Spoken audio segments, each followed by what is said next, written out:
Hello les amis, c'est un plaisir de vous retrouver ici. Et moi j'avais envie de revenir un petit peu sur la présence et de vous proposer de nous plonger dans la respiration. La respiration,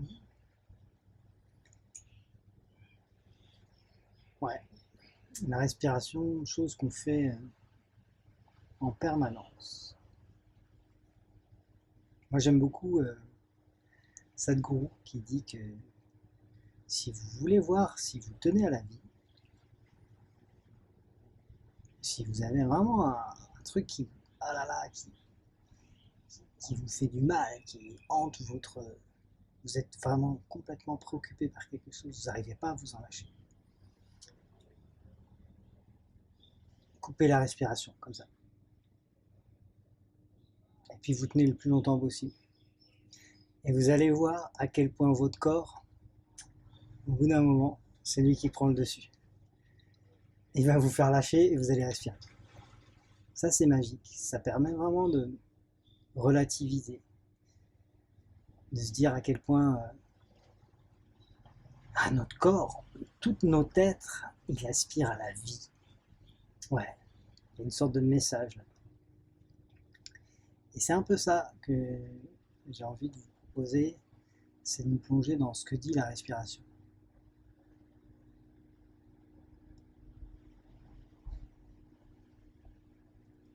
Dans le bouddhisme, on dit que le souffle est le pont entre le corps et l'esprit. Et la respiration, de tout temps, elle a été utilisée dans les pratiques méditatives pour pouvoir justement se relier à soi, être en présence de soi et se détacher dans la mesure du possible des pensées.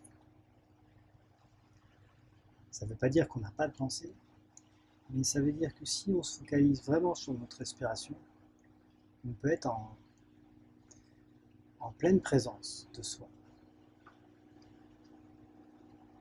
Alors pour ceux qui ont envie d'essayer, on peut faire un petit jeu très simple, qui consiste simplement à fermer les yeux et à observer avec grande attention le flux de l'air. Alors, on va respirer bouche fermée, uniquement avec le nez. Et donc, fermez les yeux et observez le flux de l'air qui rentre dans les narines et qui sort des narines. Tout simplement. Et l'idée, c'est de ne pas provoquer la chose. Alors, ça va être difficile pour ceux qui ne l'ont jamais fait. Tant pis si vous le contrôlez un peu. Mais essayez, dans la mesure du possible, d'être vraiment dans la respiration naturelle. Pour peu que vous ayez l'habitude de respirer avec le nez. Donc on va faire juste ce petit exercice, 1 minute, ça ne même pas, sinon ça sera trop long la vidéo. Et essayez de sentir, si vous êtes capable de sentir qu'il y a une différence de température entre l'air qui rentre et l'air qui sort. Et vraiment vous relier à la sensation de cet air au niveau des narines. Voilà. Alors je vous propose de fermer les yeux. Quand vous inspirez, vous sentez l'air rentrer. Quand vous expirez, la même chose.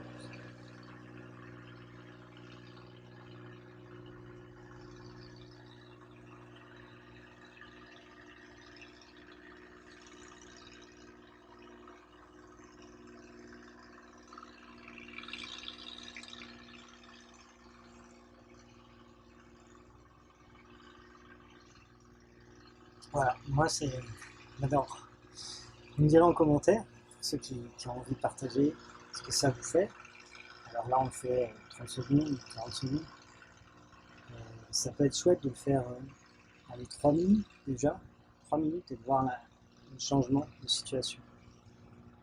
Alors, vous allez sans doute, enfin, en tous les cas pour moi, c'est ce qui se produit, sentir un relâchement au niveau du corps, et puis vous sentir vraiment plus connecté à ce qui se passe en vous.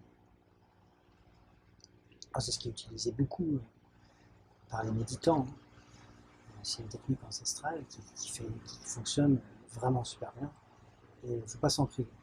Donc ça peut être aussi, quand vous méditez, vraiment une sorte de guide voilà, pour relier le corps et l'esprit et puis pour vous plonger dans l'instant présent. Alors je voulais juste vous donner quelques tips, moi qui me parlent beaucoup sur la respiration. On vient d'en évoquer un petit peu comme ça, pour se plonger dans ce que c'est que la respiration, ce que ça apporte. Donc c'est l'usage de la respiration pour la méditation. Mais surtout j'avais peut-être envie de de partager quelque chose qui a profondément changé mon quotidien lorsque je l'ai vu, que je l'ai entendu. Et ça concerne la façon de respirer. En fait, ça pourrait paraître bizarre, mais il y a des tas de gens, et j'en faisais partie, qui ne respirent pas comme il faut. Beaucoup de gens respirent avec la bouche. Et même on voit dans certaines pratiques, vous prenez une bonne inspiration, et puis voilà. Ça, dans les faits, c'est pas le fonctionnement le plus physiologique. Au niveau de la filtration, on a tous les organes de filtration qui sont situés au niveau du nez. Et la bonne manière de respirer, en tous les cas celle qui a vraiment été étudiée et qui a montré les meilleurs impacts sur la santé, c'est de respirer avec le nez en permanence. Donc l'inspiration par le nez, mais également l'expiration.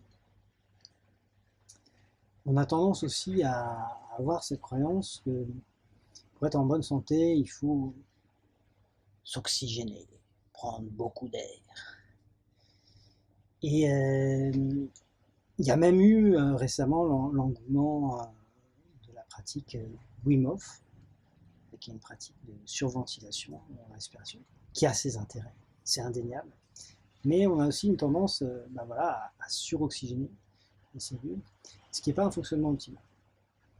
En fait, il y a eu des analyses qui ont été faites pour étudier les personnes qui avaient une meilleure santé cardio-respiratoire.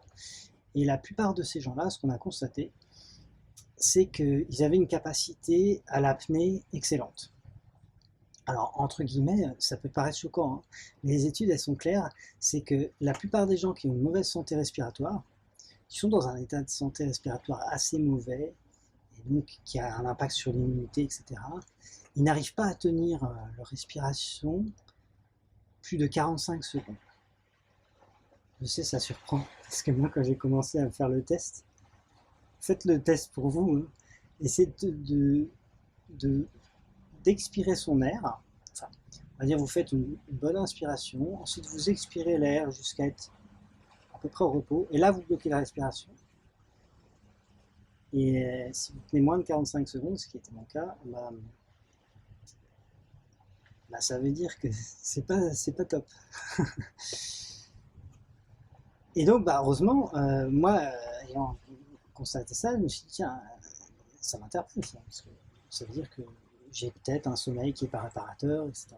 C'est notamment une des constatations qui est faite. C'est des gens qui ont une mauvaise santé respiratoire, ils ont un sommeil qui n'est pas réparateur. Et donc, en substance, la première des choses à faire, c'est de respirer en permanence avec le nez. La deuxième chose à faire, c'est de respirer avec le minimum d'air pour être bien. Alors c'est un peu, j'essaie de trouver une formulation qui est bien, mais grosso modo, ne pas forcer à se prendre beaucoup d'air, ne pas forcer à expirer trop d'air. À la limite, chercher la respiration qui va allez prélever le minimum d'air.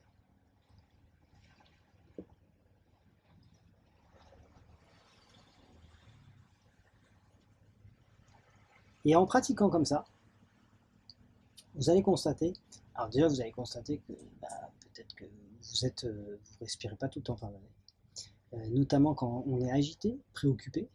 Ça peut être aussi un indicateur de stress, hein, de montée de stress ou d'anxiété. Et donc vous êtes plus dans l'observation de ce qui se produit en vous. Donc moi j'ai commencé à faire ça, et j'ai commencé à respirer par le nez uniquement. Et une fois que l'adaptation s'est faite, c'est dingue, hein, j'ai commencé à refaire les exercices d'apnée, et là ça allait mieux. Ça allait beaucoup. Vous essayerez si vous avez envie, et vous me direz comment c'est. Autre type que j'utilise, et puis ce sera le dernier de cette vidéo, qui est assez chouette, c'est une forme de respiration que j'utilise, que j'ai substitué à la respiration on-off, que j'aime bien, mais qui est très engageante en termes de processus. Peut-être que je ferai une vidéo là-dessus aussi sur la respiration on-off. Mais voilà, elle est assez engageante physiquement, et personnellement, elle est connue, pas spécialement pour ça, mais en fait elle a un effet, c'est qu'elle vous shoot à l'adrénaline.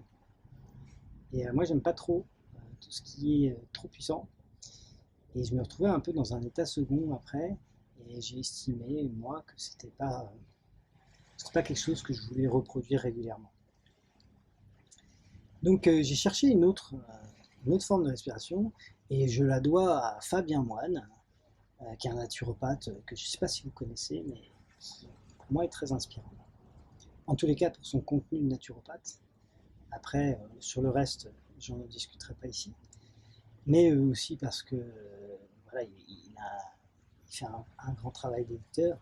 Mais voilà, après, on est sur des domaines qui vont au-delà de la naturopathie. En tous les cas, ça a été un élève de Désiré Mérien. Et à ses côtés, il a pu expérimenter ce qu'on appelle la biorespiration. Je ne vais pas rentrer dans le détail complet, mais ce que j'ai bien aimé dans la phase d'initiation de cette biorespiration, c'est une technique assez simple que j'appelle le carré variable. Alors, pour faire ça, je l'explique. Pour ceux qui sont à même de s'entraîner. Alors, oui, avant, peut-être aussi parler de la cohérence cardiaque, exercice de respiration très pratiqué, que je recommande aussi. Moi, je ne l'utilise pas spécialement parce que je préfère mon carré variable, mais qui marche très très bien. Donc la cohérence cardiaque, c'est très simple. Vous vous mettez en état respiratoire par le nez avec le minimum de flux, comme je viens de vous le dire. Vous vous allongez par exemple, et puis vous faites une respiration sur 5 temps, une inspiration sur 5 temps, et une expiration sur 5 temps. Et vous faites que ça, en focalisant bien sur la qualité de l'air qui passe. Vous faites ça 2-5 minutes et vous verrez, vous serez immédiatement plus détendu, plus relié à votre intériorité. Et c'est vraiment très efficace.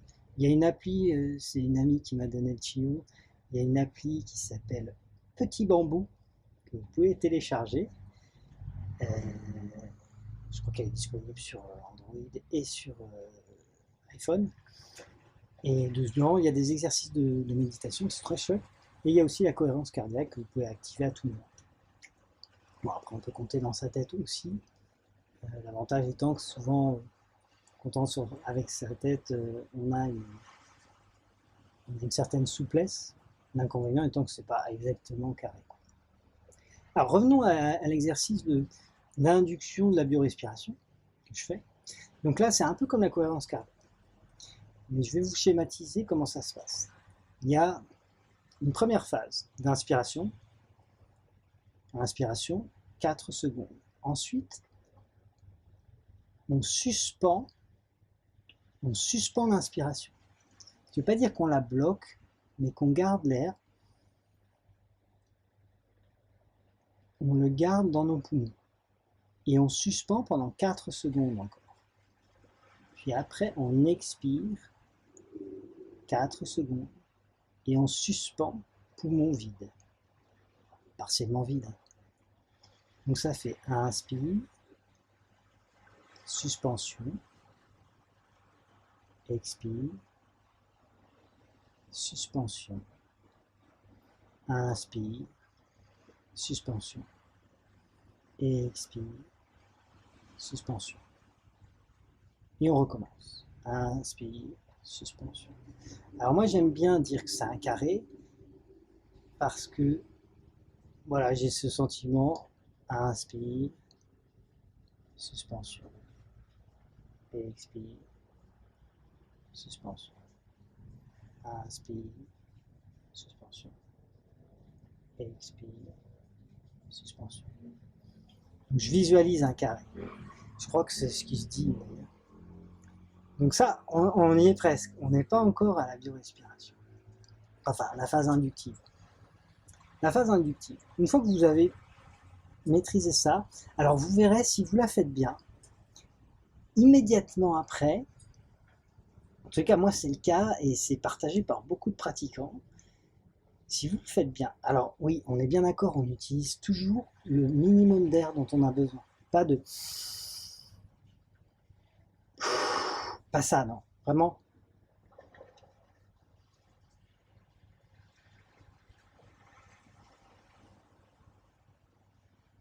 Vraiment le minimum d'air, avec beaucoup de conscience. Donc je reviens, maintenant, pour revenir au truc. Je récapitule. On va faire un carré, mais les phases de suspension vont avoir une longueur variable. Alors pour commencer, pour faire simple, l'idée étant que les suspensions après une inspiration soient plus courtes que les suspensions après une expiration et que globalement, les phases expiratoires soient plus longues. Alors pourquoi on fait ça? C'est pour entraîner un déficit d'oxygène mesuré et contrôlable. En clair, si vous êtes graduel, vous allez pouvoir augmenter votre déficit d'oxygène sans ressentir le besoin d'inspirer beaucoup d'un coup pour compenser ou rééquilibrer. Alors, je vous montre un type classique que je peux faire. Mais l'idée, c'est la philosophie. Vous pouvez être beaucoup plus libre dans son interprétation, dans sa mise en œuvre. Mais on va faire ça pour commencer. Donc là, vous allez faire, j'inspire 4, suspension 5, expire 6, suspension 7, 4, suspension 5, expire 6, suspension 7. Et déjà essayez ça. Inspire 4, suspension 5, expire 6, suspension 7. Une fois que là vous êtes bien, vous allez voir, ça engendre des petits picotements dans les doigts. On sent le système, en fait c'est le système lymphatique qui se met en circulation. Système lymphatique qui est responsable notamment de tout ce qui est filtration de nos muqueuses et qui les interconnecte entre elles et qui permet en fait un nettoyage de l'organisme. Mais également, en clair, votre système lymphatique, pour faire simple, je le résume vachement, encore je dois dire des conneries, ça vous permet d'améliorer votre immunité. C'est ce qu'a montré aussi Wim Hof avec ses respirations, qui stimule énormément le système lymphatique. Mais moi j'ai été super joy quand j'ai découvert qu'on pouvait stimuler son système lymphatique, améliorer son immunité avec une respiration hyper pépère. Rien à voir avec du Wim Hof où on tape dur dedans. Voilà, donc c'est ce que je vous partage. Et alors après, une fois que j'ai fait le premier, alors c'est plus un carré, c'est un trapèze en fait. C'est un trapèze, on va dire. J'ai fait le premier trapèze, 4, 5, 6, 7. Je bascule à 4, 5,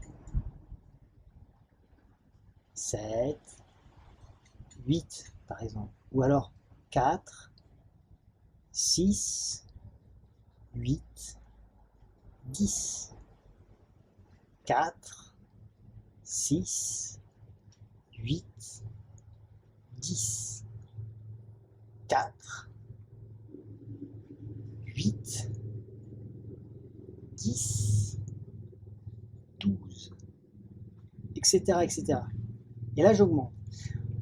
En fait, j'augmente de plus en plus. Là où il y a vraiment un enjeu, c'est d'augmenter l'expiration, qu'elle soit quasi double à l'inspiration. Et la dernière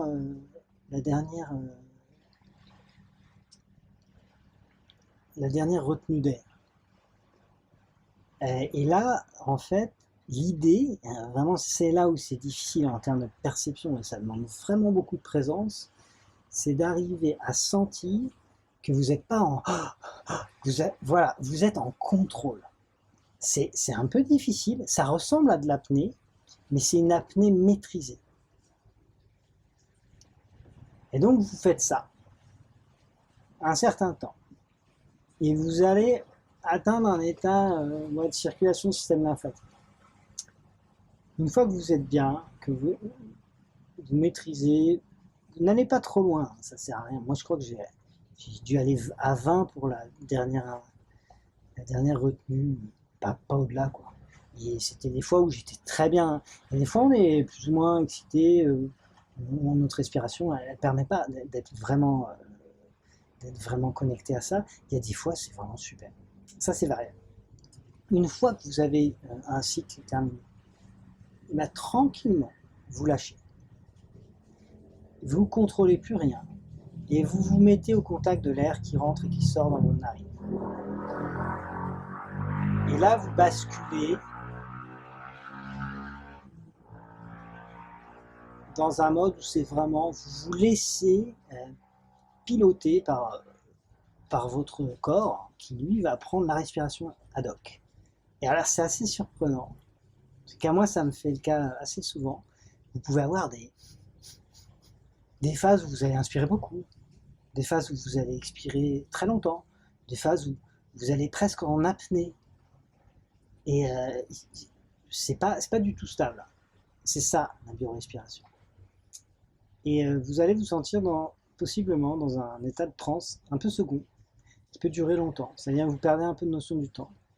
Un état de conscience modifié, comme on peut avoir dans certaines pratiques, et même si vous faites une méditation avec beaucoup de présence longtemps, ça peut arriver. Voilà, moi je fais ça dès que je sens... Oui, alors pourquoi je fais ça? C'est pour améliorer mon immunité et aussi améliorer ma qualité respiratoire. Et j'ai tendance à faire ça, en tous les cas j'y pense. J'aimerais le faire tout le temps. Je le fais quand j'attends dans les transports en commun, parce que ça me fait passer le temps. Et je le fais aussi quand je me sens un peu... je sens que je couvre quelque chose. Vous voyez, j'ai des cols, je vais avoir le nez qui est un peu pris. Je sens ce qu'on appellerait l'apparition d'un rhume, quoi, potentiellement. Alors oui, je vais prendre peut-être des huiles essentielles ou du thym, par exemple, en infusion. Mais surtout, je fais ça. Et c'est radical. C'est vraiment radical. Voilà ce que j'avais envie de vous partager autour de la respiration. Des petits tips que je m'applique à moi. Et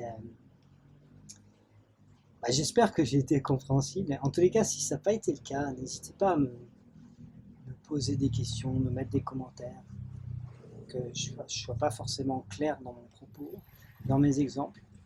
Et j'aurai à cœur vraiment de vous répondre, peut-être d'expliquer davantage, si vous sentez le besoin que